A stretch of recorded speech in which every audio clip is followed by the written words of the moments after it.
Muy buenos días a todas y a todos. Muy buenas tardes para quienes nos escuchan desde lugares más lejanos y muy buenas noches para quienes están en lugares aún más lejanos del Ecuador. Mi nombre es Ivonne Llanes, yo soy de Acción Ecológica y también soy parte de la Red Jubileo Suraméricas en la coordinación andina. Y también soy en este momento la persona que va a dar inicio a este último foro de los 7 que se han realizado sobre el cambio climático. Le hemos llamado Conversemos sobre el clima porque es muy importante que el tema del calentamiento global trascienda el tema técnico, científico, de emisiones, etcétera, y que aborde toda una cantidad de problemáticas que están relacionadas con esta grave crisis. Efectivamente, en los 7 foros que empezaron ya hace algunas semanas, se han tratado temas que tienen que ver con los derechos de la naturaleza, con los pueblos indígenas, con los temas de la basura, con los temas de las transiciones y otros temas que son de trascendental importancia. Todas las personas que quieren volver a ver esos foros, volver a escuchar las maravillosas e importantes intervenciones de todos los panelistas que vienen de varios países de América Latina, de varios países de Norteamérica también, pueden hacerlo en la página web de Acción Ecológica y también pueden hacerlo en el Facebook de las organizaciones anfitrionas de estos foros. El día de hoy nos convoca un tema fundamental. Y es que no se puede hablar de la crisis climática si es que no se trata de los temas que tienen que ver con la urbanización salvaje. Entonces, para este evento vamos a contar con Ricardo Buitrón del Cabildo Cívico de Quito y de Acción Ecológica, que va a ser el moderador y quien va a presentar a los y las panelistas. Pero antes quisiera recordarles que nos pueden seguir por el Facebook de Acción Ecológica en español, y también pueden seguir el evento en inglés en la página de la Alianza Global por los Derechos de la Naturaleza, GARN, para quienes quieren escucharlo en la lengua inglesa. También recordarles y pedir a los panelistas que este evento va a estar traducido, por lo tanto necesitamos que hablen claro y despacio para que el traductor, Juan, pueda tener el trabajo más fácil. Finalmente, decirles que también si es que ustedes desean, pueden escuchar la traducción quienes están conectados por Zoom. Abajo hay un mundito en donde se puede escoger la lengua inglesa si es que quieren escucharlo a través de esta plataforma. A lo largo del evento, ustedes pueden colocar las preguntas tanto en el chat del Facebook como en el chat de aquí de Zoom, y eso será transmitido al moderador para que a su vez les pase a los panelistas cuáles han sido los comentarios, las inquietudes y las preguntas de quienes nos están viendo. También decirles que este es el último foro de cambio climático, pero pronto vamos a iniciar una serie de foros sobre transiciones desde los pueblos y que también voy a anunciar más de esto al final de este evento. Entonces, sin más, Ricardo, te doy la palabra y muchísimas gracias a todos y a todas quienes nos escuchan en el último foro de Conversemos sobre el clima, sobre urbanización salvaje. Muchas gracias. Voy a presentarles. Vamos a empezar con Salvador Rueda, porque además él, digamos, nos ha pedido hablar primero. Él es de la Fundación Ecología Urbana y Territorial de Barcelona y ha trabajado durante mucho tiempo sobre el tema del transporte, que obviamente en un término de transición energética, en un término de cambio climático vinculado a la energía, el tema del transporte es fundamental. Entonces, voy a darle la palabra a Salvador Rueda de Barcelona y tienes 10 minutos y te vamos a recordar cuando falte poco para que puedas ir concluyendo. Bienvenido, Salvador, y muchísimas gracias por aceptar esta invitación. Muy bien, muchas gracias. Yo el problema es que no voy a poder luego participar en el debate porque tengo que ausentarme por cuestiones personales que no puedo obviar. Bueno, de hecho me tienen que vacunar, con lo cual tengo que salir de aquí corriendo. Y entonces me han dicho que puedo intervenir unos 20 minutos e intentaré, sí, perfecto. sintetizar al máximo, ¿de acuerdo? Sí, está muy bien. Y voy a lanzar, digamos, una presentación para no perder más tiempo, ¿de acuerdo? Muy bien. Entonces, Tal vez, Salvador, me si hay tendría que alguna permitir, pregunta, me te tendrías que, podemos también preguntar. sí. ¿Me podríais, por favor, habilitar la función de compartir la pantalla? Si no, no puedo compartir pantalla. ¿Lo ven ustedes? Sí, ¿verdad? Sí, se ve muy bien. Perfecto. Bueno, esta es nuestra realidad de Quito, ¿de acuerdo? Es una realidad que Sí, está muy densificada sí, por el sí, ya estamos. transporte, muy densificada por el transporte. Necesitamos resolver en una pastilla de unos 40 kilómetros, como si fuera un rectángulo muy alargado, necesitamos resolver algo que es difícil de resolver si no cambiamos el modelo de movilidad. Entonces, si está basado en el coche, estamos perdidos, como ahora.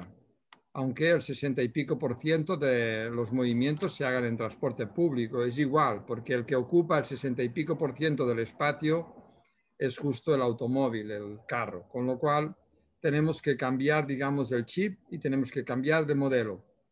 Si hablamos de cambio climático, tenemos que empezar, creo yo, desde el punto de vista de lo público, tenemos que empezar por el tema de la accesibilidad. Tenemos que acceder a la ciudad sin necesidad de impactar como lo estamos haciendo ahora. Yo les mostraré luego cómo podemos llegar a conseguir resultados de reducciones de más del 50% de emisiones de gases de efecto invernadero con una propuesta que se hizo a principios, me parece que era en el 2013, y que no se ha hecho nada. O sea, no entiendo por qué, pero bueno, en cualquier caso, hubiera salido ganando todo el mundo, las empresas de transporte, los ciudadanos y también, digamos, el cambio climático. Bueno, lo voy a hacer de manera muy sintética porque tengo muy poco tiempo, pero para que me entiendan, la propuesta tiene una definición de una red, de una nueva red de... Ahora lo que no funciona es esto. Qué bien. Ahora.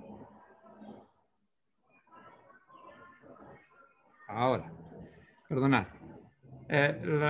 Los esquemas, digamos, sintéticos de la red es que tendríamos unas líneas horizontales y también alguna diagonal,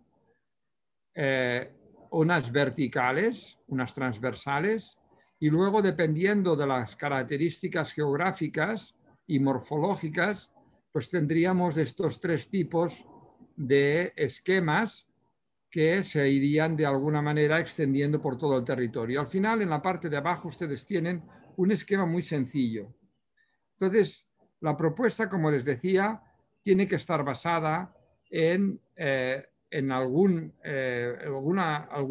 alguna red que ha de permitir liberar el máximo de espacio y ha de permitir esa transición hacia ese nuevo modelo de movilidad.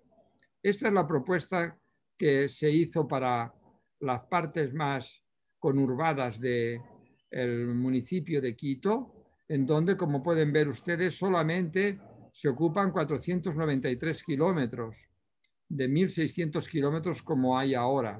Es decir, que la idea es que solamente por esas líneas rojas circule el tráfico rodado y también el transporte público. Como verán,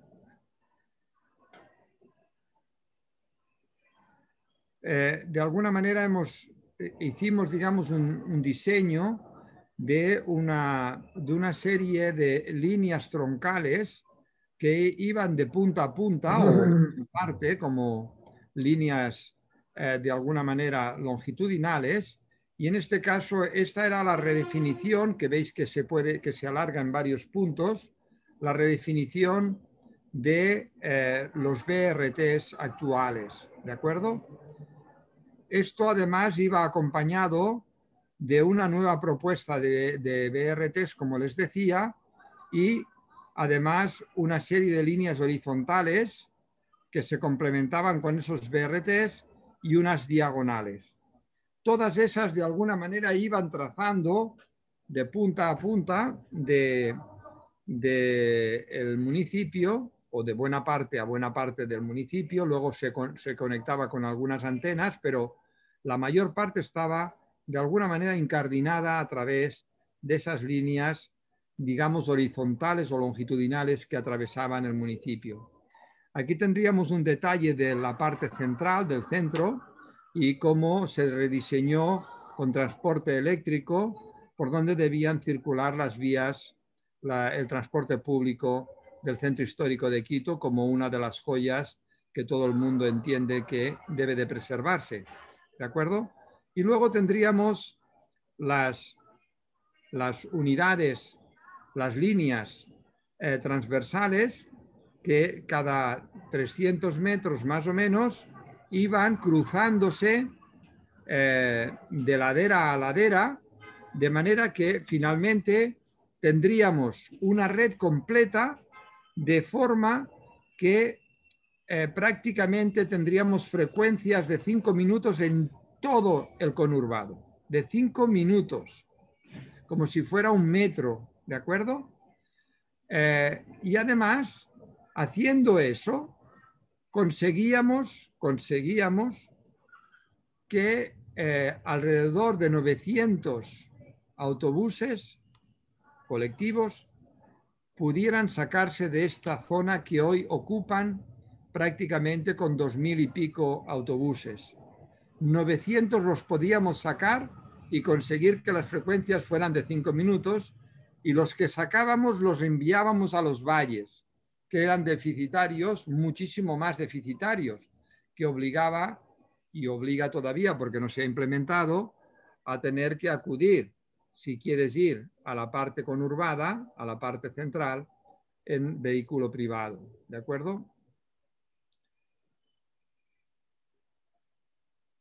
Va un poco lento esto, pero bueno. Esto es un detalle de lo que os acabo de comentar. ¿De acuerdo?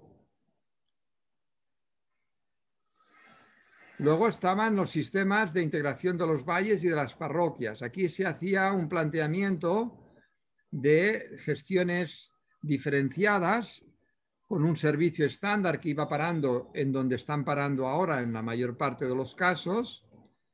Y luego habían dos tipos más de servicio, los semi-express y los servicios express, de manera que en función de cuál era tu destino pudieras llegar más rápido, entre otras cosas porque las velocidades también se incrementaban.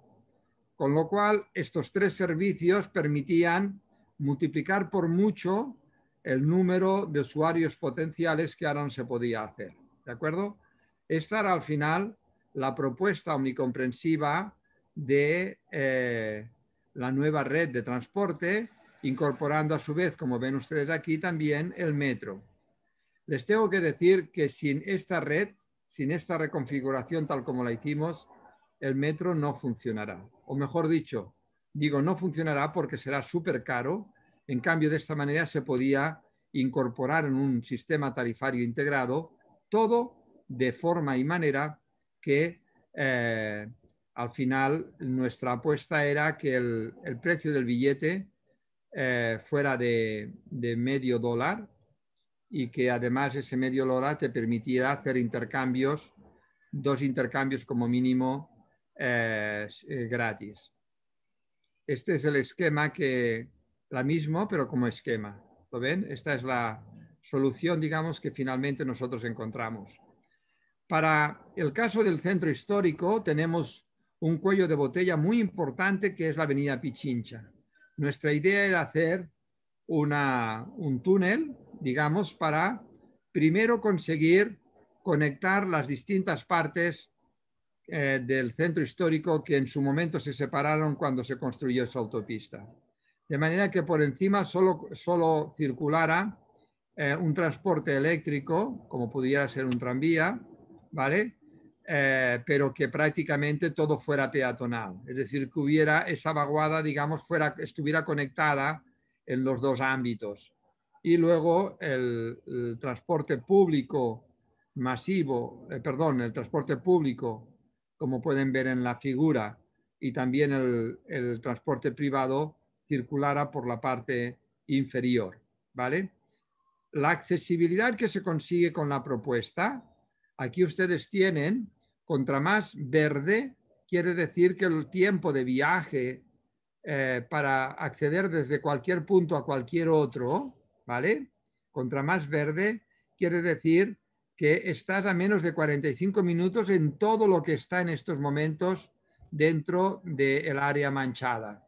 Quiere decir que puedes ir de cualquier punto a otro y tardas, digamos, cuando estás en verde, menos de 45 minutos, vayas a donde vayas. Esta es la situación actual y esta es la situación de llegada. Es bestial, ¿eh?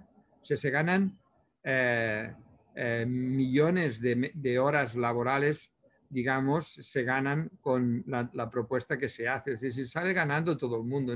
Yo no llego a entender, digamos, cuál es la razón que no hace que estas cosas se hagan.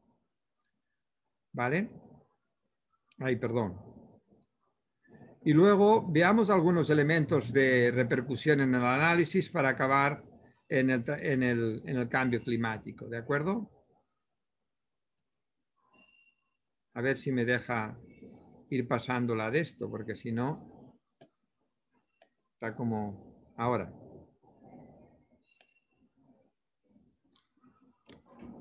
Fíjense ustedes el gusano de transporte público por la avenida Pichincha, es tremendo.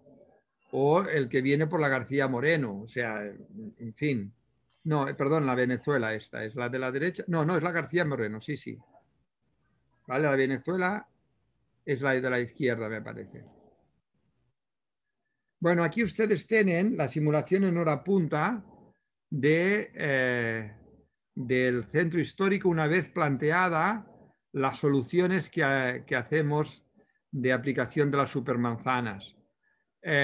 No les muestro la situación actual, que está muy parecido en cuanto a zonas negras, ¿vale?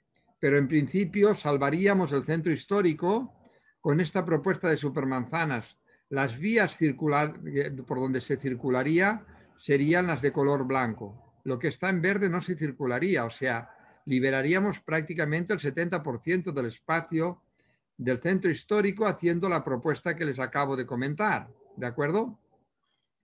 Como les he enseñado antes, aquí ustedes tendrían el proyecto de transporte público, ¿vale? Relacionado con el centro. Esta es la situación del diario en el conurbado de Quito, como les decía, con 1.400, con 1.500 kilómetros, y digamos cómo llegaríamos al caso de las supermanzanas, en donde se queda un poco encallado, en donde, como les decía, pasamos de 1.500 a 500 kilómetros, o sea, reducimos en 1.000 kilómetros la cantidad de espacio que hoy se dedica a la movilidad. Es decir, se podría, digamos, dedicar a otros usos y a tener una ciudad súper pacificada, muchísimo menos contaminada, etcétera, etcétera, ¿vale? Esta sería un poco la idea. Lo que está en verde quiere decir que lo liberamos y lo que tenemos ahora como áreas peatonales, como vías peatonales, sumaría alrededor de 106 kilómetros. Con la propuesta de supermanzanas tendríamos 983 kilómetros de vías peatonales. ¿Lo ven?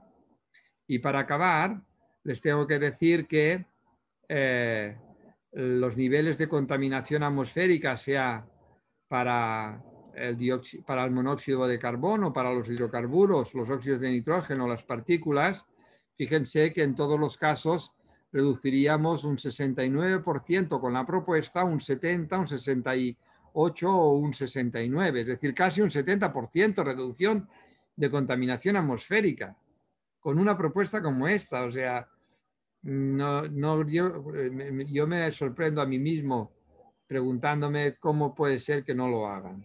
Y en relación al cambio climático, pues podríamos llegar, digamos, a valores de reducción en porcentaje de dióxido de carbono en código gramos día de alrededor de un 56% o un 51% dependiendo de la del escenario que escogiéramos. Es verdad, digamos, que el diésel lo reduciríamos de forma drástica en la propuesta que hacíamos y por contra incrementábamos el consumo eléctrico. La oferta de transporte público lo transformábamos en parte en eléctrico y, digamos, el propio rediseño y, digamos, la reducción de vehículos y todo el, digamos, lo que ello representaba, pues tendríamos, digamos, unos porcentajes magníficos de reducción que está a la espera de que alguien tome una decisión. Y creo que mi tiempo ya se ha agotado, con lo cual tengo tiempo para una pregunta o dos.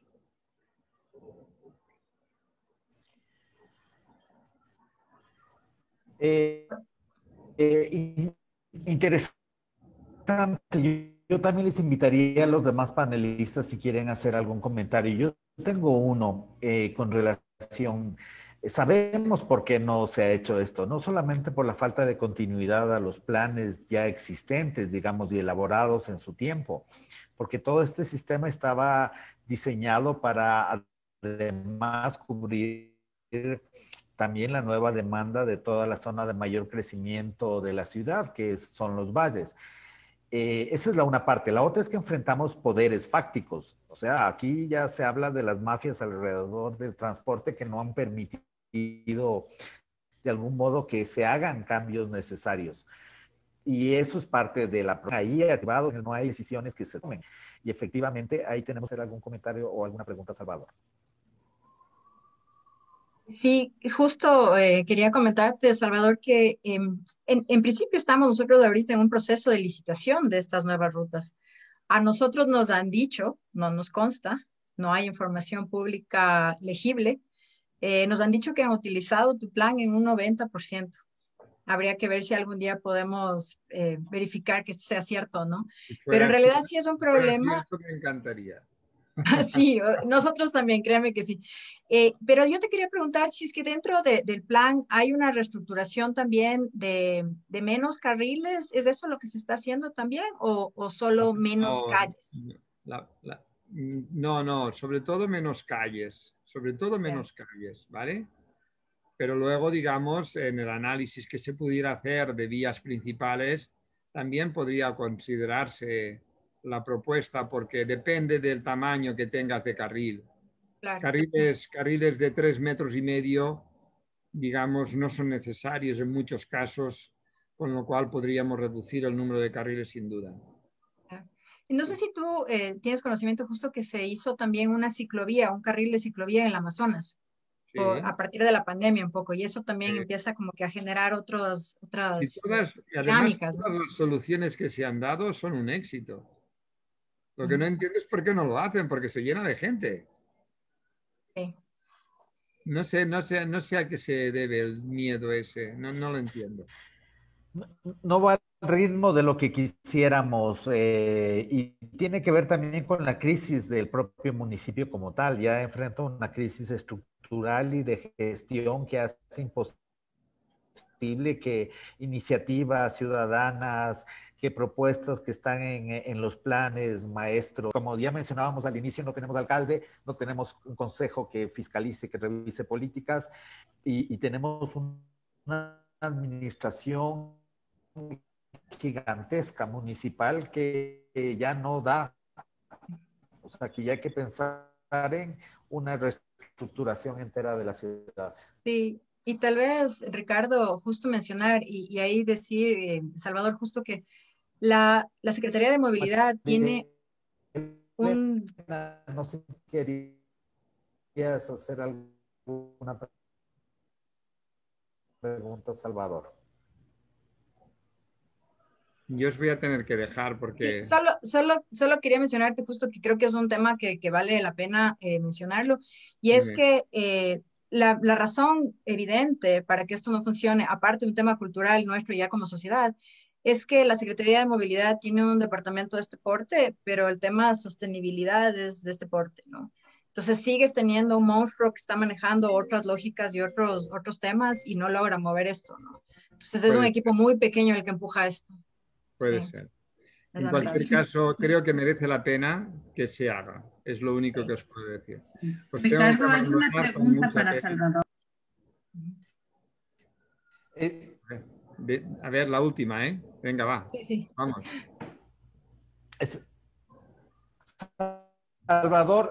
Salvador, sí.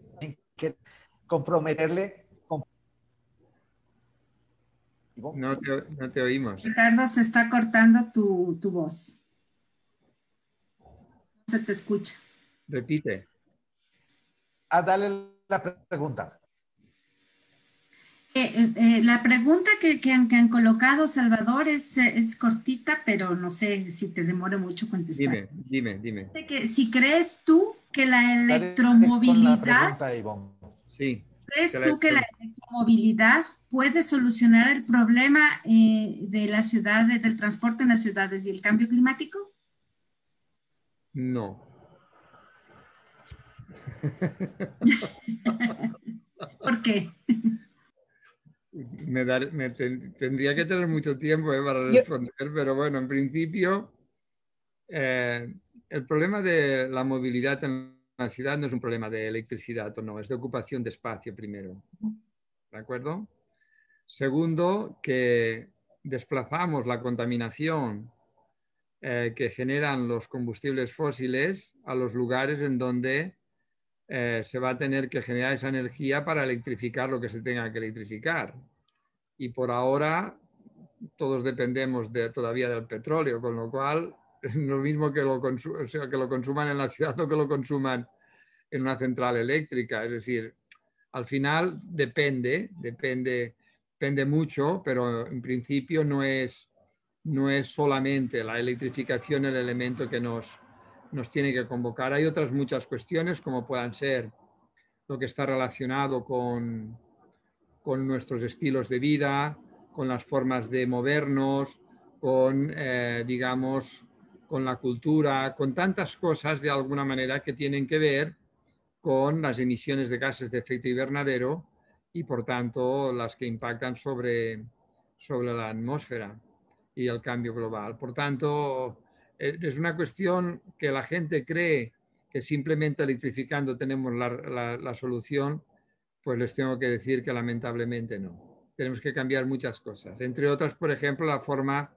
de urbanización salvaje, eso se tiene que impedir. Tantas cosas, digamos, que ahora yo no tengo tiempo de responder. ¿De acuerdo? Os tengo que dejar lamentablemente.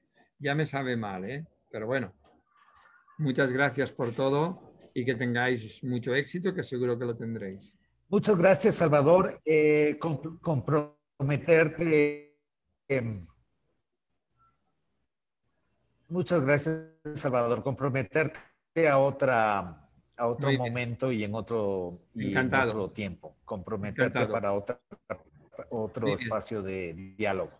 De acuerdo. Muchas gracias, Salvador. Adiós. Vamos a continuar con este diálogo. Gracias, Salvador. Que tengas suerte con tu vacuna. Vamos a continuar con este diálogo. Cambiamos un poco el formato porque Salvador tenía que salir obligadamente y fue una cosa imprevista. Vamos a continuar con María Elena Rodríguez. María Elena es psicóloga social, máster en psicología social, máster en psicoanálisis.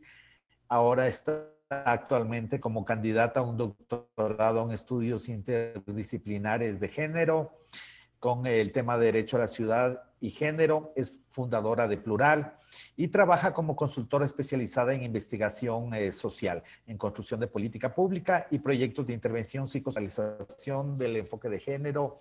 Estas, digamos, para gobiernos centrales, locales, es parte de la Red Iberoamericana de Mujeres en Movimiento, es coordinadora de la Mesa de Movilidad y Espacio Público del Cabildo Cívico.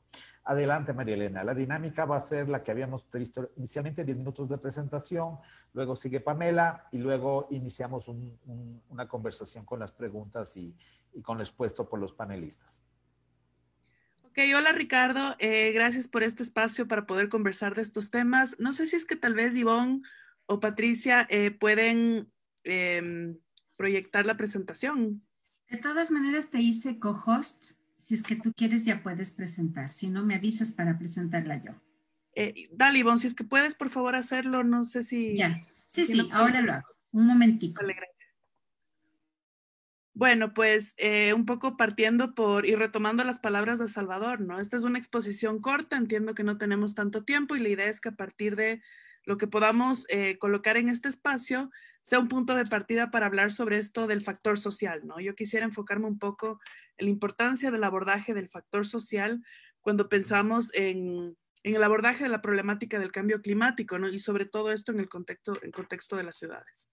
Entonces, yo planteé esta primera lámina un poco para pensar un poco cómo se cruza este tema del abordaje del cambio climático desde una perspectiva social. Y en este sentido, como ustedes ven esos tres círculos, ¿no? Si es que cruzamos en el ámbito de la ciudad al cambio climático con la participación ciudadana, ¿no? Que es justamente lo que nos permite ver de qué manera las personas se apropian o hacen un ejercicio de sus derechos o de prácticas relacionadas con el ambiente, aparece este otro círculo que es el amarillo, que son los imaginarios sociales, ¿no? ¿Por qué lo coloco así? Y también le he puesto ahí como una sombra, un poco para ver cómo irradia, pero curiosamente mientras irradia todo esto de los imaginarios sociales, también es un aspecto bastante invisibilizado, ¿no? Vamos revisando cada uno un poco para plantear de qué manera se cruzan estos y cómo podemos darle una vuelta, ¿no? Por favor, la lámina anterior todavía. Gracias.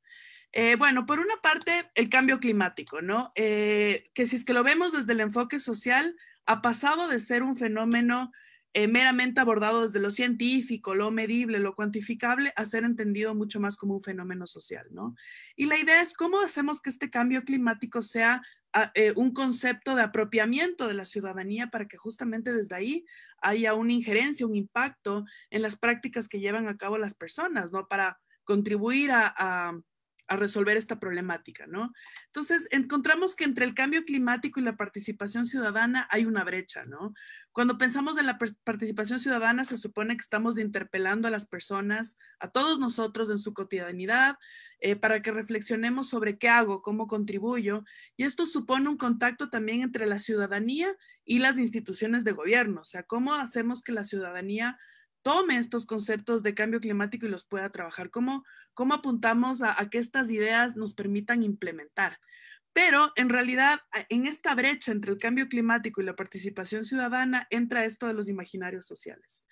Y esto de los imaginarios sociales, que es, también se lo puede entender como representaciones sociales, pero habla sobre todo sobre esta construcción subjetiva que tenemos las personas de la realidad. Es decir, tenemos una representación simbólica del cambio climático, ¿no? Una representación simbólica que va mucho más allá de lo real, ¿no? Del objetivo. O sea, una cosa es, por ejemplo, la ciudad o el cambio climático en términos objetivos, tangibles, y otra cosa es la ciudad que imaginamos, otra cosa es esa noción del cambio climático que es un imaginario, ¿no? Y es curioso porque a la final este imaginario social, lo que nosotros pensamos sobre el cambio climático, es algo que frecuentemente está invisibilizado, ¿no? Y de hecho tiene mucho más peso en nuestra conducta, en nuestro comportamiento social de lo que creemos. Es decir, entre lo real, lo objetivo, lo tangible y lo imaginado, tiene mucho más peso el imaginario. ¿Por qué? Porque en definitiva lo real, inclusive para que nosotros podamos entender lo real de las transiciones o de los temas ambientales, necesitamos igual representarlo, ¿no? Entonces, todo lo que tiene que ver con pensamientos automáticos, con cierta dimensión que es también inconsciente, es una antesala justamente previa al cambio, ¿no? Es decir, si nosotros queremos motivar un cambio en temas de cambio climático, hay toda esta antesala, todos estos imaginarios sociales que de alguna manera modelan la conducta. Y frecuentemente es esto lo que no se toma en cuenta cuando analizamos el factor social en el abordaje de estos temas socioambientales. La siguiente lámina, por favor. Entonces, demos una vuelta a esta idea de los imaginarios sociales, ¿no? Y qué representan cuando pensamos en el cambio climático. Si es que lo vemos desde el punto de vista, por ejemplo, de la psicología, de la antropología, de la sociología, hay una subjetividad social, es decir, esto es un fenómeno que tiene que ser analizado de la manera como las personas construyen esta realidad, ¿no?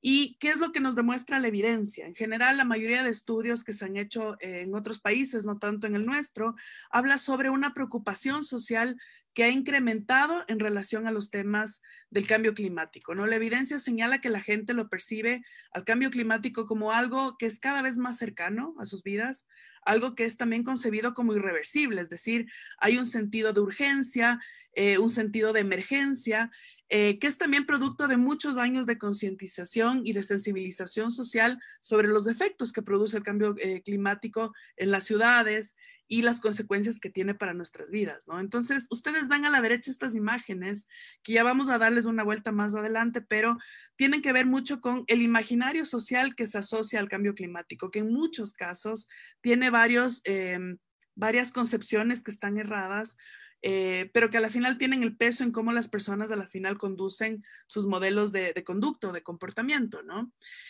Estos imaginarios sociales sobre cambio climático además son una oportunidad, o sea, nos permite, hay que aprovecharlo porque además, si es que podemos notar que la mayoría de personas o la sociedad en general tiene una visión cada vez más cercana y cada vez más consciente del cambio climático, esto es algo que nos permite utilizar esa percepción común para poder fomentar un cambio. ¿Por qué lo digo? Porque en cambio hay muchos otros fenómenos sociales que no están percibidos con la inmediatez y con la profundidad de riesgo que implican tanto como el cambio climático. Voy a situar un ejemplo. Hay muchas ciudades que, por ejemplo, no son muy inseguras, pero la percepción que tienen las personas de inseguridad es muy elevada. Entonces, ¿cómo, por ejemplo, yo hago una campaña de turismo? ¿Cómo le invito a la gente que venga a visitar esta ciudad si es que hay esta percepción que está inflada con respecto a la inseguridad? En el caso del cambio climático, esto es una ventaja. Más bien hay una oportunidad de aprovechar en la creciente preocupación para ver cómo podemos entrar a trabajarla desde lo social, ¿no? Y algo importante también es la escala, ¿no? El hecho de que ahora se piense cambio climático a una escala de ciudad. Eso nos permite tener en la subjetividad social de las personas un contexto mucho más delimitado, mucho más cercano, de pertenencia, de identidad, de que los alcances de intervención que podamos hacer en materia ambiental sean mucho más cercanos. Por ejemplo, pensar mucho en la escala de trabajo a nivel de barrio y a nivel de comunidad. Esa entrada permite que el imaginario social, esta idea que a veces es un poco difusa sobre los temas ambientales, pueda ser mucho más palpable, ¿no? Y también temas como, por ejemplo, la economía circular, o sea, pensar en un modelo económico que implique crecimiento o que a las personas les implique el empleo sin comprometer el medio ambiente. Y esto también es algo que a las personas les interpela a nivel personal, a nivel familiar. Entonces, ¿cómo pensar estos imaginarios sociales sobre el cambio climático de una manera mucho más consciente, ¿no? Y justamente en esta lámina, para finalizar, si es que ustedes ven las 3 fotos que ustedes pueden ver a continuación, son 3 fotos sobre imaginarios sociales que se tienen sobre el cambio climático que implican muchas concepciones que son erradas. Por ejemplo, la idea de la catástrofe o la idea, por ejemplo, del tsunami, cuando un tsunami no tiene mayor relación, o sea, es una imagen a veces prototípica del cambio climático en nuestra cultura popular, en las películas, de la idea del colapso ambiental, aunque, por ejemplo, la subida de los niveles del mar no tiene relación directa con el cambio climático. La idea, por ejemplo, de que la capa de ozono tiene relación con el cambio climático, que tiene una incidencia en el cáncer, por ejemplo, es otra de las representaciones asociadas al calentamiento de la atmósfera, pero que no tiene una relación. O, por ejemplo, la última, ¿no? Esta idea de la basura, digamos, en la evidencia también sugiere que hay una invisibilización de parte de las personas, es decir, en la psicología de las personas no se asocia qué es lo que pasa después de que yo boto la basura, es decir, hay un pensamiento inclusive mágico de que yo desecho restos orgánicos, basura, pero no sé qué es lo que pasa después. Entonces, eso también implica un imaginario social. La idea de que las personas no tienen una noción clara de cuál es toda esta noción de los ciclos ambientales. Siguiente lámina. Y en definitiva, me aparece con unos bloques negros. No sé si es que eso les pasa también a ustedes, pero bueno, está un poco borrado como el título, ¿no? Pero en todo caso, cuando entramos en este tema de los imaginarios sociales, ¿cuáles son las barreras? Es decir, ¿cuáles son estas brechas que tenemos al momento de pensar el tema social o extender la discusión sobre los temas ambientales al ámbito social, ¿no? La situación nos plantea muchas barreras que tenemos que resolver para abordar la crisis climática, pero desde la participación social. Es decir, esta brecha que existe entre todo lo que a veces técnicamente discutimos, pero que en el ámbito social no se trabaja, ¿no? Y eso implica también un desperdicio enorme de recursos económicos, implica un desperdicio de tiempo y además de intervenciones que no son sostenibles, ¿no? ¿Cuáles son estas barreras? Por una parte, yo quiero hacer hincapié en la investigación socioambiental, que es todavía bastante incipiente. Se desconoce, por ejemplo, a veces se hacen muchas encuestas sobre las prácticas de las personas en términos ambientales, pero se desconoce cuál es la construcción social de esa realidad sobre el cambio climático, ¿no? Identificar las barreras sobre cómo las personas conocen, cómo las personas valoran o cuáles son los sentimientos o las emociones que les generan los temas relacionados al cambio climático. Eso es algo que la investigación, al menos en nuestro país, no demuestra. Solo por citar un ejemplo, por ejemplo, en el 2018 se sacó una investigación, una encuesta nacional centrada en información ambiental en hogares. Si es que uno revisa esa encuesta, uno encuentra que hay muchas respuestas relacionadas con prácticas de uso de bolsas de plástico, etcétera, pero no hay nada que recoja cuáles son los conocimientos o las percepciones que las personas tienen en relación a estas prácticas. Entonces hay una brecha también del lado de la investigación que no indaga temas que nos permitan entrar en el imaginario social, porque como les decíamos antes, el imaginario social tiene mucho más peso en la conducta de lo que creemos, ¿no? También estos estudios tienen una ausencia de disgregación de datos por género, es decir, no hay mucha claridad sobre qué es lo que hace o cuál es la visión de las mujeres sobre cambio climático a diferencia de los hombres, cuando en realidad los estudios especializados muestran que las mujeres tienen prácticas, por ejemplo, de movilidad, tienen prácticas ambientales en las ciudades mucho más sostenibles. También esos estudios, por ejemplo, demuestran que a nivel de cómo se ha escuchado los términos relacionados a cambio climático, está comprobado que los hombres han tenido mucho mayor acceso y mucho más conocimiento sobre conceptos o términos relacionados al cambio climático. Por ejemplo, saber lo que es un coche híbrido, haber escuchado sobre qué son un sumidero de carbono, los gases de efecto invernadero. Todas esas demoscopías a veces están invisibilizadas en términos de género, ¿no? Entonces, es muy importante contar con estudios longitudinales, con encuestas nacionales que tengan otra entrada, quizá más cualitativa, para entrar a entender qué es lo que a la final hace que la gente entienda, conozca o practique en términos de cambio climático, ¿no? Y también diferencias que son interseccionales. A veces la discusión de estos temas... María Elena, ya estás pasada con el tiempo. Capaz que podemos abordar los otros elementos luego. Dale, solo tengo una última lámina, ¿no? Pero dale, gracias, Ricardo. El tema es que hay una brecha entre el discurso y la práctica, y a la final también hay modelos de socialización ilegítimos, es decir, lo que no se ha logrado es que ese discurso, que es técnico a nivel de país, de convenios internacionales, no ha sido medido en su impacto social, y eso nos lleva a procesos de socialización que son bastante incipientes o mal llevados, ¿no? Procesos de socialización que no son legítimos y que no son adecuadamente manejados a escalas reales para las personas, ¿no? Vamos con la última lámina. Con todo lo que hemos señalado, queremos un poco enfatizar en qué es lo que podemos hacer, ¿no? En definitiva, el abordaje social de los temas ambientales tiene que entenderse en la relación que tiene ese cambio climático y ese factor social en su difusión o en sus canales de difusión hacia la sociedad, ¿no?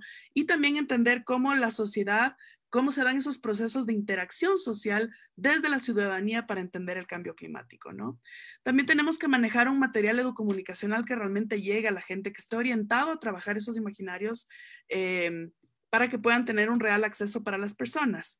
La construcción de otras escalas de intervención social, o sea, los temas socioambientales no solo se construyen desde la política hacia la ciudadanía, y esto suena como un cliché, pero el punto es que en realidad no se aplica, pero la idea es cómo hacer que esa inversión en educación social, cómo hacer que esa inversión de política realmente sea un ciclo entre lo que va de la política hacia las personas, pero también cómo las personas trabajan esa política.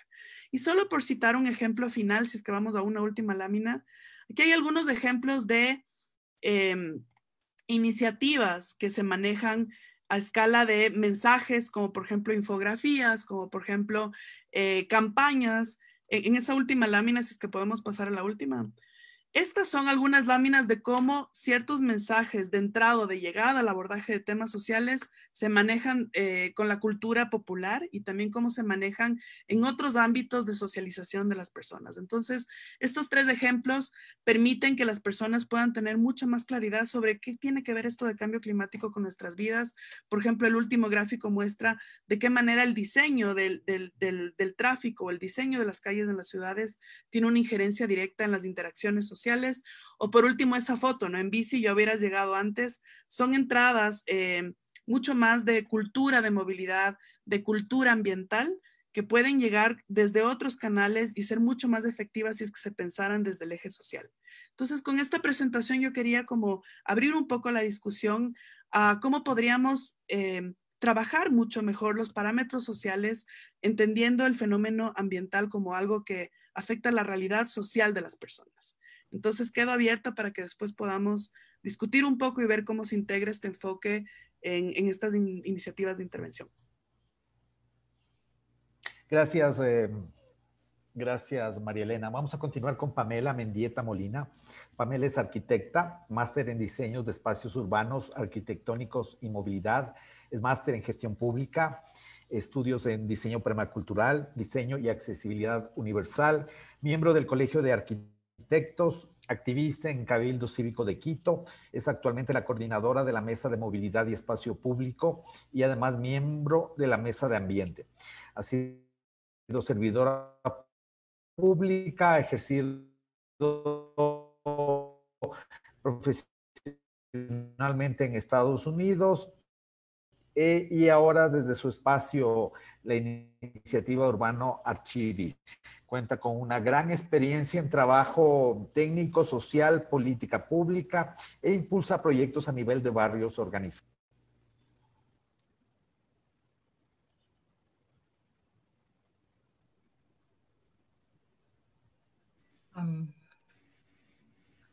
Pamela, muchas gracias, Ricardo.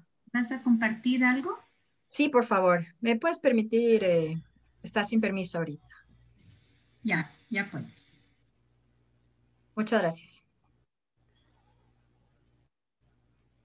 Muchas gracias, Ricardo, por el espacio, Nati, a todos los organizadores de este Foro 7, que culmina de alguna manera aterrizando, ¿no? Los temas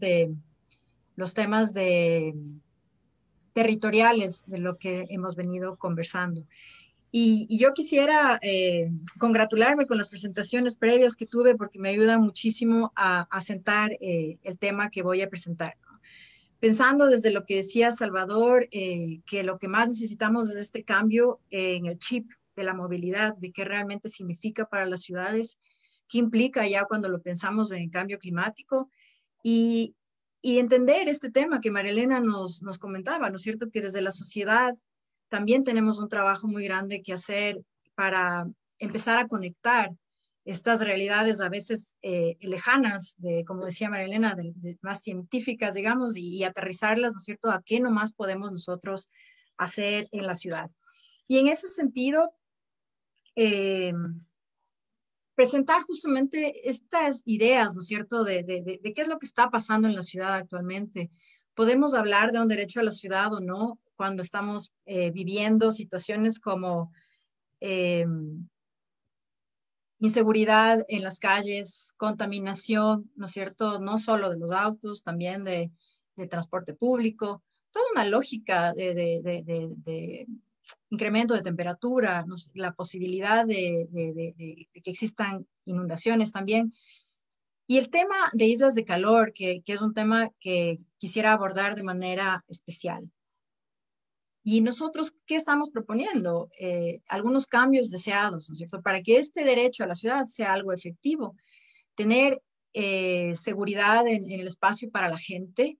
Yo, obviamente, cuando pensamos en esta iconografía, pensamos en el peatón, pero creo que hay que tratar también de transformar un poco esa palabra a personas, a gente, porque muy pocas veces terminamos identificados con esta palabra, ¿no? De peatón, pero es para la gente, espacio seguro para la gente, inclusivo, ¿no es cierto?, con las diversidades que existen, entender a la bicicleta como un vehículo importante o una herramienta importante para pacificación de las ciudades, la inclusión de la naturaleza como algo vital para nosotros, sobre todo pensando en esta lógica de mejorar la salud, mejorar la calidad de aire que tenemos.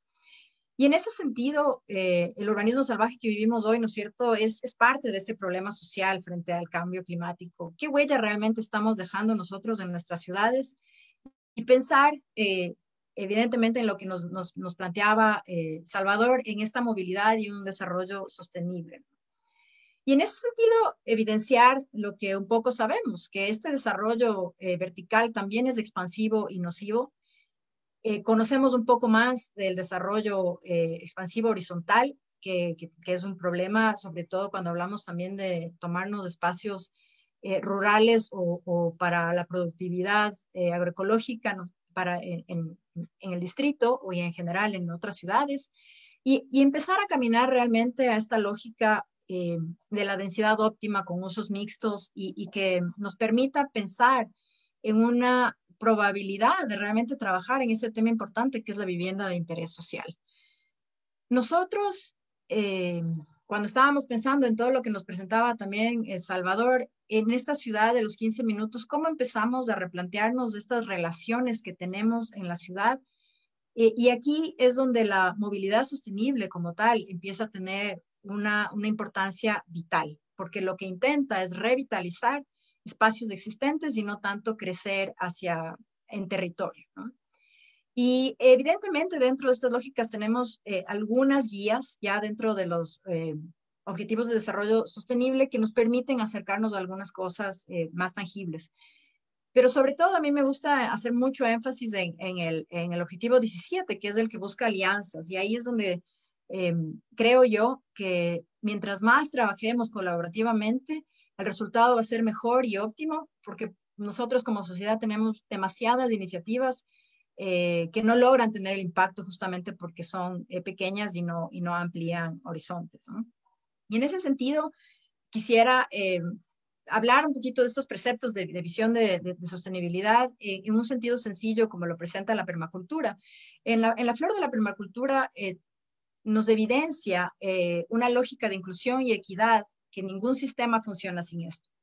Lo hablaba Salvador cuando decía, si no logramos estos temas de recuperar espacio para la gente, muy poco lograremos después, ¿no? Tenemos unas lógicas que están plasmadas desde hace mucho tiempo de una priorización para las personas, sin embargo, no termina de darse. Y en ese sentido, repensar un poco este espacio público, ¿no es cierto?, en función de esta equidad y esta inclusión, hacia una consecución o un ejercicio verdadero del derecho a la ciudad. Para esto, principios básicos de repensar la calle como espacio público, pocas veces se lo piensa así y normalmente pensamos solo en parques y plazas. La seguridad vial como un tema importantísimo detrás de las posibilidades de pacificación. Tenemos recientemente pasada la Ley Orgánica de Transporte Terrestre, Tránsito y Seguridad Vial Nacional, que ya permite la posibilidad de cambiar barrios residenciales a barrios zonas 30, que son barrios a 30 kilómetros por hora. Eso es importantísimo también tener en mente, ¿no? La accesibilidad, que se hablaba también antes, evidentemente la accesibilidad universal, que es parte primordial del tema de inclusión, y el paisaje urbano, esta reinserción de la naturaleza en la ciudad. Para esto existen muchísimas herramientas que se han trabajado en otros espacios también, que podemos como ciudadanía también acercarnos a mirar, no sé, las propuestas que existen. En ese sentido, nada más dejarnos una invitación a que pensemos qué sentimos en los pocos espacios que tal vez en la ciudad podemos tener con naturaleza todavía, y pensar en los beneficios que nos da tanto en lo urbano, arquitectónico, socioambiental, en la salud física y mental, que después de esta pandemia definitivamente tocará entrar en un trabajo muy importante de manejo de este tema, y para lo que creemos que definitivamente el espacio público regenerado y renaturalizado va a ser sumamente importante. Y en ese sentido, no sé si me queda todavía un tiempito, pero quería pasarles unas imágenes de un trabajo como respuesta y acción ciudadana que se viene realizando desde Verde Urbana, Como premisas replicables y escalables, en particular les voy a presentar el proyecto de eje conector socioambiental de Bellavista Alto. Brevemente comentarles que la intención, este es el Parque Metropolitano, y la intención es regar la naturaleza a lo largo de este eje socioambiental que cruza la zona baja y la zona alta de Bellavista. Voy a mostrarles algunas imágenes que vamos a recorrer desde aquí, que es de la entrada del Parque Metropolitano hacia el barrio. Un pequeño paseo que ahora está todavía abandonado. Subiremos luego acá a ver este parque. Los parques definitivamente son elementos y herramientas que nos van a ayudar a empezar a trabajar mucho en este tema de mitigación de cambio climático a través de una arborización biodiversa, pero también veremos a lo largo de este eje algunas redistribuciones más equitativas del espacio público en función de lo que Salvador también mencionaba, ¿no? El espacio es lo que hay que redistribuir y no solo pensar en este cambio a electricidad, ¿no es cierto?, a vehículos con electricidad. Vamos a ir viendo un poquito, ¿sí? Entonces, eso es un poco el cambio desde el parque hacia, les voy a pasar brevemente, ¿no?, algunas imágenes, hacia la calle, lo que se replantea que esto pueda tener un espacio de encuentro, un espacio donde la gente pueda acceder también de manera segura y agradable hacia el parque. Nos vamos a ir un poco hacia la izquierda y subir hacia el parque, hacia el Parque de Bellavista que les mostraba en el plano, y repensar un poco esto como un espacio común también. Se quitarían algunas rejas que existen ahí y plantear toda esta vegetación más generosa en el espacio. Ustedes veían en una de las imágenes de María Elena también que se mostraba una vista de este espacio. Repensar el uso cotidiano incluso del parque, para que puedan compartir también los vecinos, ¿no? En estas lógicas vecinales y de sociedad que van generando muchas acciones positivas para el cambio del espacio público, ¿no? Vamos a movernos un poquito a lo largo de la calle, del eje que veíamos, y esta es la propuesta de redistribución, ¿no? Y Salvador mencionaba justamente que hay ya la posibilidad de cambiar estos anchos de carril. Esta calle es la José Carbo y al momento es tremendamente abandonada por un lado, pero además tiene un uso excesivo por parte del automóvil, ¿no? Cambiar esta lógica de 30 kilómetros por hora, compartirlo con la bicicleta y generar espacios agradables para que las personas puedan esperar el transporte público. En este espacio que se gana para la gente, se propone esta red caminera, que es un espacio de accesibilidad inmediata, que un poco nos libera de estos problemas que todavía tenemos en la ciudad de rampas y temas que no están bajo normativa, pero sobre todo no permiten una circulación segura y continua a muchísimas personas, no solo a personas con discapacidad, sino en general a personas con cochecitos de bebés o personas con muletas también, ¿no? Vamos a seguir caminando un poquito más y nos vamos a encontrar en un espacio donde se propone también estos cruces con todos estos temas de orejas de elefantes para pacificar los espacios, pensar, ¿no es cierto?, justamente cómo se van generando actividades diferentes. Y vamos a llegar al lado de la Bosmediano y José Carbo, a este lado suroriental está Ecuavisa, y vamos a seguir caminando un poquito hacia el mirador de Bellavista. Las intenciones son justamente que podamos a lo largo de este eje generar una actividad diferente y una conexión diferente de los vecinos hacia los espacios, como dice, atractores, ¿no es cierto?, que es tanto el parque como el mirador. Se propone esta recuperación de espacio aquí también con una plataforma única que nos permita recuperar la mirada hacia el mirador, ¿no? Pero siempre en este sentido, en pensar que existe espacio seguro para la gente, un espacio de encuentro y pacificado de tal manera que todos los otros temas que ya hemos conversado puedan irse dando. Quisiera nada más terminar diciendo que lo que buscamos es que realmente en Quito y en Ecuador en general, y ojalá obviamente en el mundo, empecemos a generar espacios activos, verdes y seguros para todos y todas, y que esto no se quede solo en planes o en cosas muy lejanas de la gente, sino que empecemos como sociedad organizada realmente a seguir impulsando muchas de estas cosas. Desde el Cabildo Cívico se hace un trabajo impresionante para todos estos temas, invitarles también a formar parte de este espacio y dejarles con la noción de que muchas veces cuando se habla de sostenibilidad se ve algo muy lejano, y repetirles que poco lograremos de una sostenibilidad real si no existe equidad e inclusión. Definitivamente son los dos temas que debemos impulsar desde todos los espacios, desde todas las aristas posibles para que esto se dé. Muchas gracias.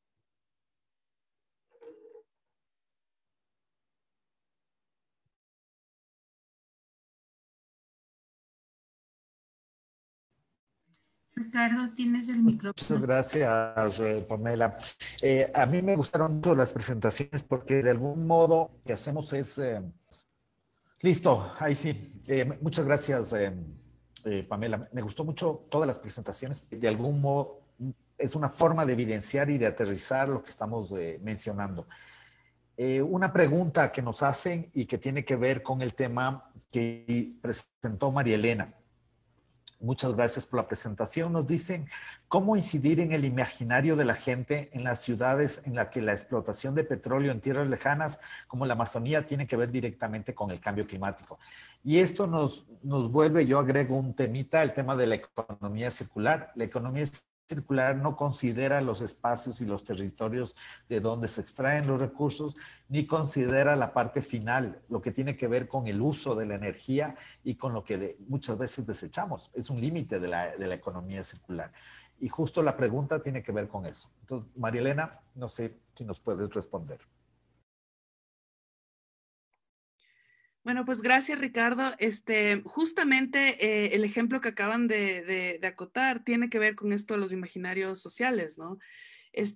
La idea es un poco cómo aterrizar esas discusiones que a veces técnicamente son tan complejas, algo que la subjetividad de las personas está mucho más arraigado a sus formas de vida cotidianas, al uso que hacen, por ejemplo, de la ciudad o la relación que pueden tener con estos temas que tienen mucho que ver con la movilidad. Entonces, se vinculan también con una cultura de movilidad. Entonces, esto que tiene que ver con dejar a un lado todo lo que tiene que ver con combustibles fósiles y pasar a otras formas mucho más limpias de movernos por la ciudad, implica dejar a un lado ciertas ganancias o ciertas creencias que tienen las personas y que están relacionadas con el imaginario social. Entonces, por ejemplo, esta idea del ascenso social, ¿no? Esta idea de lo que el carro representa para las personas, al final tiene mucho más peso que cualquier decisión compleja que yo pueda tomar a partir de un raciocinio relacionado a la socioambiental en esos términos. Entonces,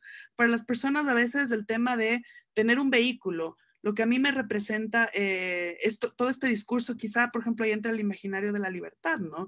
El imaginario del ascenso social, el imaginario de que yo puedo moverme libremente por donde quiera, esa idea de todo lo que me da el vehículo. Ese es el imaginario social que en definitiva tiene mucho más peso que la comprensión racional que yo pueda tejer con respecto a cómo eso implica un impacto, ¿no? Cómo eso implica, por ejemplo, una injusticia en términos del espacio vial que se comparte en la ciudad, o cómo eso puede tener una incidencia en términos de las emisiones de carbono que genere el uso de este vehículo. Entonces, el imaginario social en realidad es algo mucho más sencillo, es algo que tiene que ver mucho más con nuestro pensamiento automático, y creo que eso es justamente el punto intermedio entre todo lo que discutimos en el ámbito técnico de lo socioambiental con lo que para las personas del día a día representa la temática en el ejercicio de sus actividades o en sus prácticas diarias.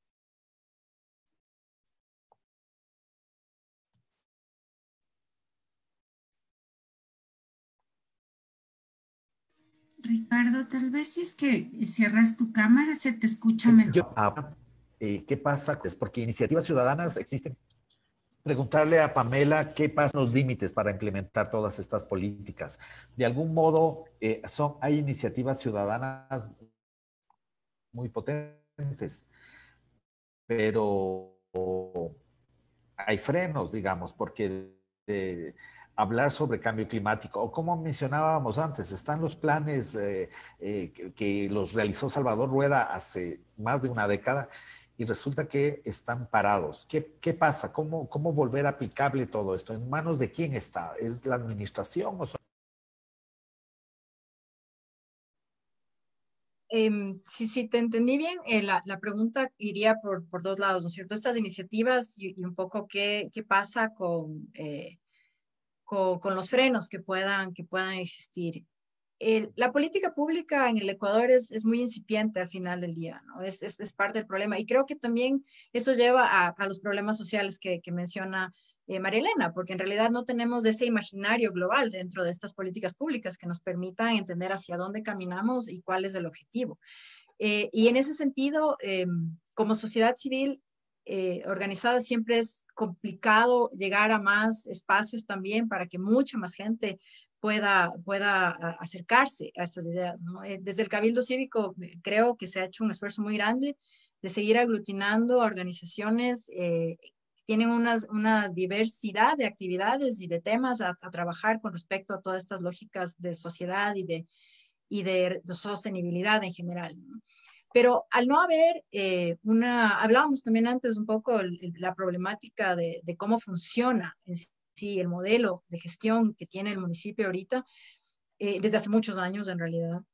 Y como bien decías, hay un plan del 2015 que lo presenta Salvador y que como es de la administración anterior, se lo toman muy poco en serio y probablemente a pesar de que nos han dicho que está un 90% implementado, habría que ver si, por ejemplo, este tema de supermanzanas se está manejando o no, ¿no? Entonces, probablemente es un 90% de las rutas, pero no tanto del concepto. Entonces, y diría esto, ¿no? Que el problema radica en la poca difusión de una política pública clara que permita a la sociedad alinearse y encaminarse, ¿no? Entonces, las iniciativas serían mucho más fáciles de llevar adelante si es que todos estos parámetros estarían claros para todos y sería fácil implementar muchas cosas, ¿no? Porque la sociedad ya estaría con un imaginario diferente y podríamos lograr avanzar en todas estas lógicas que todavía no las sentimos tan fuertes con respecto al cambio climático, a pesar de que Quito, cuando hace sol, ya sentimos, yo siempre digo, antes Quito el sol te acariciaba, hoy sí ya te da un chirlacito, ¿no? Se siente difícil cuando caminas en la calle, de verdad, que se vuelve complejo y además de esto, sin vegetación, ¿no? Sin ningún tipo de sombra natural que te permita disfrutar de la ciudad y de estos espacios, ¿no? Una pregunta para Pamela. ¿Cómo trabajar con barrios populares en donde no hay parques, las calles son maltrechas y la norma, por ejemplo, en todos los valles de las urbanizaciones que ocupan extensos terrenos es que los parques que tienen que destinar, creo que es el 15%, lo ponen dentro de la urbanización y no hacia las vías principales para que se conviertan en parques públicos? Sí, claro, la normativa actual te permite este tipo de desarrollos en conjuntos habitacionales o en urbanizaciones que han generado una no ciudad en los barrios, en los valles, ¿no? Es parte tremenda del problema del crecimiento a zonas rurales y zonas productivas del distrito metropolitano. La normativa es la que debería cambiar y definitivamente en el espacio que tenemos un corto tiempo todavía de revisión previo a ingreso a primer debate del plan de uso y gestión de suelo para el distrito metropolitano. Creo que hay muchos temas ahí que hay que revisarlos para que este tipo de desarrollo deje de darse y permitamos que podamos construir, retejer la ciudad. En ciudades icónicas como Miami, que se ha pensado siempre con un desarrollo como muy expansivo y para el auto, estos temas están cambiando, ¿no? Y entonces volvemos un poco a lo que mencionaba Salvador y a lo que mencionaba Marilena. Cambiar este chip de cómo nos movemos es vital para que el desarrollo de la ciudad también pueda ser diferente. Y entonces, en lugar de estar exigiendo más carriles para el auto, estemos realmente exigiendo todos como sociedad una mejora en el transporte público de manera efectiva. Y esto nos lleva a pensar justamente qué pasa con los barrios periurbanos que podemos tener en la ciudad, esa falta de acceso al transporte público, esa falta de acceso a espacio público.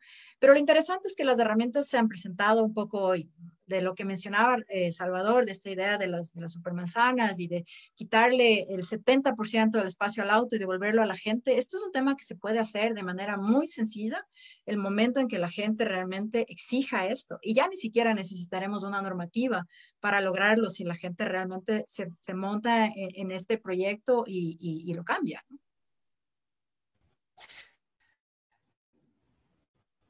Mencionaba Salvador que medidas efectivas para enfrentar el cambio climático tienen que ver con el uso del suelo, con el espacio público, que es en donde está precisamente la disputa. María Elena, ¿cómo lo sea parte de del imaginario social? O sea, que la gente se dé cuenta de que efectivamente se lucha por la recuperación del espacio público y que el uso de suelo está en el centro del debate. Ahora estamos enfrentando proyectos inmobiliarios que arrasan con áreas de protección ecológica y que contribuyen a justamente hacer todo lo contrario que han planteado Pamela y Salvador. Pues bueno, yo creo que algo que hemos un poco hecho énfasis en estas presentaciones es la importancia como de legitimar los espacios sociales. Creo que un poco la experiencia que hemos tenido, al menos nosotros en temas de intervención urbana, es que experiencias exitosas de prácticas, de buenas prácticas o de proyectos implementados en lugares específicos, no es algo muy frecuente en nuestra ciudad. O sea, hay todo un tema de discursos de políticas, pero cuando uno busca rastrear en la ciudad qué cosas realmente se han hecho, no son muchas las que vienen desde arriba, ¿no? Y por eso estamos un poco dándole la vuelta a la idea de intervención para que tenga mucho más legitimidad desde las prácticas que realizan las personas en sus propios barrios. A la final, la escala del barrio es una escala bastante horizontal entre las personas, donde hay un sentido de identidad y donde todos los vecinos, todos los vecis, son como semejantes en un mismo espacio. Entonces, esa escala de territorio trabajada desde ahí hacia arriba es mucho más efectiva y mucho más legítima. Entonces, si hay algo que nosotros hemos comprobado es que estos tipos de intervenciones manejadas desde la comunidad, que es la misma que define cuáles son sus problemas, cuáles son sus necesidades y qué aspira a hacer o qué es lo que puede llegar a ser, tienen mucho más peso y mucho más legitimidad que otras expectativas, como por ejemplo esperar a que el municipio responda o esperar a que algún momento la política de alguna manera aterrice. Entonces creo que esa es una entrada, es un vuelco que estamos tratando de promover en términos de intervención urbanística desde un enfoque social, ambiental, pero eso es algo que toma tiempo. Entonces, el ejercicio realmente de ir a un barrio, de trabajar con la comunidad, de ver de qué manera cada persona pone o contribuye de X manera, es algo que toma tiempo, pero ese tiempo tiene también trae consigo el beneficio de que son prácticas mucho más sostenibles. O sea, la verdadera sostenibilidad, al igual como lo dicen todos los manuales y los discursos, es esa sostenibilidad en el ámbito social. Y creo que algo que también podríamos añadir a esta discusión es, creo que la evidencia también demuestra que las intervenciones desde la economía del comportamiento son muy efectivas, porque también permiten que todo esto que estamos conversando, esto del imaginario social, que también es un discurso a veces tan difícil de concretar, justamente nos permita medir los costos sociales y económicos que tienen cualquier tipo de intervención de una manera que es mucho más medible, es decir, entendiendo esa arquitectura de comportamientos de tal manera en que podamos meter incentivos o justamente trabajar en X factor específico de la conducta social en relación a la movilidad, en relación a cualquier tipo de práctica social, pero de una manera en que también sea cuantificable. Entonces creo que esos dos lados, desde quizá la academia, por ejemplo, la investigación, pero también con el peso y la legitimidad de lo comunitario y lo social, es un camino como mucho más sostenible que pensar en algo que más bien baja desde la política pública, ¿no? Aun cuando la política pública es un paraguas absolutamente necesario. Vamos cerrando unos 2 últimos minutos por otra intervención. decirles, a ver, hay la mayor parte de iniciativas urbanas muy interesantes, como en el manejo de quebradas, digamos, han venido de parte de los mismos barrios que la han construido. Pienso en el proyecto Solidaridad en Quitumbe o en otras iniciativas. Pero además también fue un plan digamos, pongo estos dos, ustedes se plantean como serio que hay que modificar para hacer asumir estas políticas de sostenibilidad que nos permita también hacer políticas efectivas contra el cambio climático. Pamela. Gracias, Ricardo. No te pude comprender todo, pero comentabas un poco de temas de quebradas y el tema en particular de este proyecto de de cooperativa Alianza Solidaria, que es de Inquitumbe. Y un mensaje final para, digamos, ¿qué hacer para enfrentar esto? ¿A quién le estás mandando el mensaje? ¿A la administración? ¿A la gente? Creo que definitivamente el mensaje es a la sociedad. Y en ese sentido, el ejemplo que mencionabas de la cooperativa Alianza Solidaria es importantísimo. Son muchos años de lucha y ellos, en conciencia de la importancia de la naturaleza y del espacio público, incluso negaron la posibilidad de rellenar la quebrada para tener más casas. Y ahora tienen un espacio maravilloso que nosotros como sociedad, después de 40 años que ellos lo lograron, estamos queriendo buscar nuevamente. Entonces, realmente sensibilizar a la ciudadanía en general a que las decisiones que se tomen frente a incluso dónde se vive son importantes para al final realmente aportar a una solución al desarrollo salvaje que estamos viviendo en la ciudad, ¿no?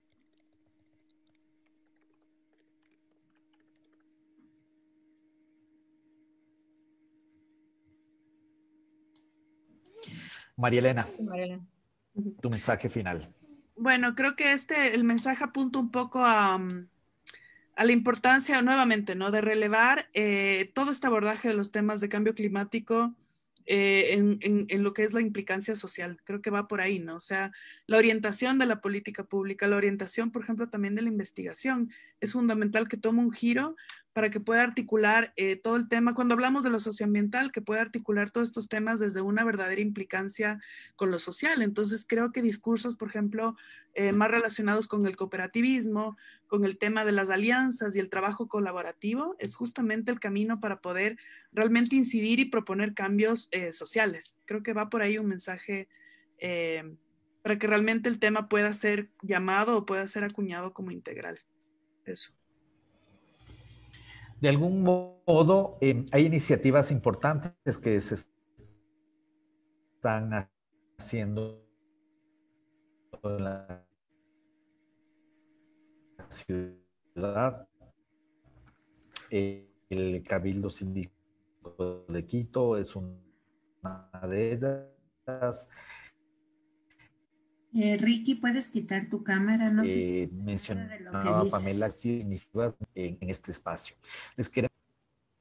Hoy tengo problemas con la señal. Ahora se te oye bien. Les decía que... perfecto. Entonces, les decía que es importante mencionar estos espacios colaborativos, entre ellos el Cabildo Cívico de Quito, las redes que se están tejiendo e iniciativas ciudadanas importantísimas como No a la Minería en el noroccidente de Pichincha, entre otras, muestran que hay una dinámica social muy fuerte. Para cerrar este séptimo foro, agradecer a nuestros panelistas, a Salvador, a Pamela, a María Elena, por sus presentaciones. Este es un espacio que va a continuar de debate y le dejo la palabra a Ivonne, que nos va a comentar sobre esta situación. Muchas gracias por haber participado en este foro. Muchas gracias, Ricardo, y me voy a tomar los últimos minutos de este evento para recordarles que vamos a iniciar una serie de foros sobre justamente este tema que está muy en boga ahora, que es el de la transición. Digamos, todo el mundo habla de transición, desde el Banco Mundial, el FMI, los gobiernos, las ONGs, pero evidentemente no todos hablamos de lo mismo cuando hablamos de transición. Entonces, para eso, el Instituto de Estudios Ecologistas del Tercer Mundo, con Acción Ecológica, con la Universidad Andina y con la Red Jubileo Suraméricas, hemos organizado una serie de conversatorios o diálogos que van a empezar el 23 de junio, la próxima semana, hasta el 15 de octubre. Yo les invito a que ustedes miren en la página web de Acción Ecológica, nada más entrar a la página de accionecológica.org, está la información de los diálogos y también el formulario que se requiere para, en este caso, a diferencia de estos conversatorios, se requiere una inscripción. Entonces, nada más agradecerles a quienes han participado a lo largo de todos estos conversatorios durante todos estos meses. Y muchísimas gracias. Esperamos que el próximo año podamos encontrarnos personalmente y poder dialogar más sobre este tema. Nada más y hasta luego. Y también recordarles que este foro y todos los anteriores están en las páginas web de quienes los hemos organizado, que es Acción Ecológica, la Alianza Global por los Derechos de la Naturaleza, y pueden hacer links todas las otras organizaciones también si así lo desean. Entonces, muchísimas gracias por todo y por todas, y gracias, Ricardo, por la moderación de este foro.